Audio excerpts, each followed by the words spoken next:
Hello, everyone. Now it's our updates for August. But hang on a second.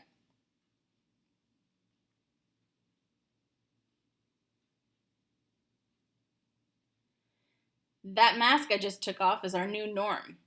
We're making these clear masks available for our staff and students to help with more clear communication.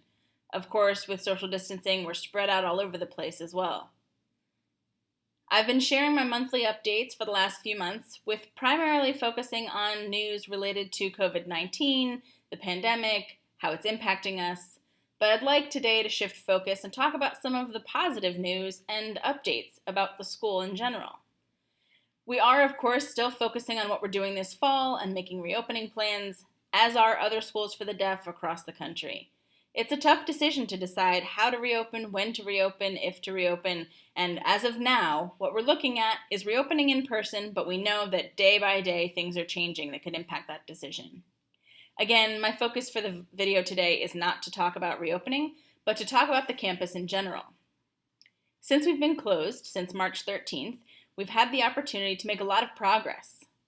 Typically, there's projects related to renovations and things the school needs that we can't do except for in the summer when the campus is empty. We've been able to start those projects much earlier this year, so the campus is looking very nice. One of the projects we've been able to complete is putting the finishing touches on the gymnasium. It's looking beautiful. Unfortunately, you'll have to wait till at least January when we allow visitors back on campus to see it. We've decided to close our campus to the public and limit it just to staff and students for now for safety reasons. We've also been working with a consulting firm on our master plan. The company we've engaged is DRA, and they've already been to campus to do their initial assessment and look at our buildings and property. Of course, they were using social distancing and wearing masks, but that process is now well underway. We expect to have the master plan from them by December 2020.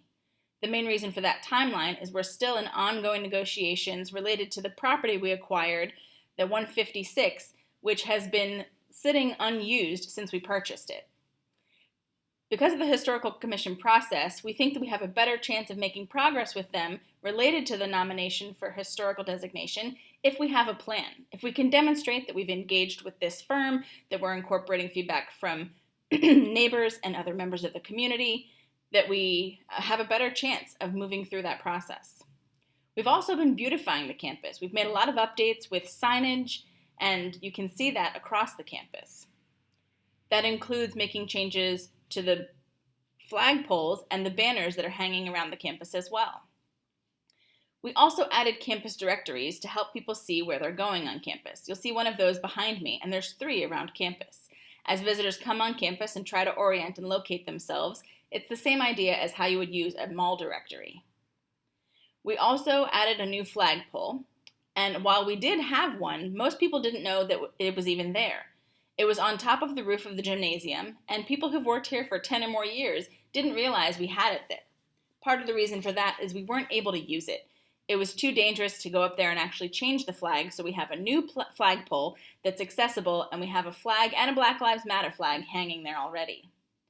We want to make sure that our campus is inviting and demonstrates our support for students and our support of Black Lives Matter. We are still moving forward with other plans that we do to maintain the campus on an ongoing basis. There's a lot of things that we have to consider about what's best for the school, and at a time like this, it can be a challenge to think about where we stand personally and how we're thinking about the school and our responsibility for it. It's difficult, but we know that our team brings a number of different perspectives. We have wonderful staff, and we want to make sure that we're keeping everyone as updated as we can. What we know right now is that it's a real challenge. If you ask superintendents and heads of school across the country, everyone's facing that challenge too. Every day, you're getting up, keeping an eye on what's changing today and what that impact is going to be. We're hoping that over time we'll have more clarity as we make a plan for the new school year, but we appreciate all of you and your patience in the meantime. We're going through this challenging time together. Thank you for your support.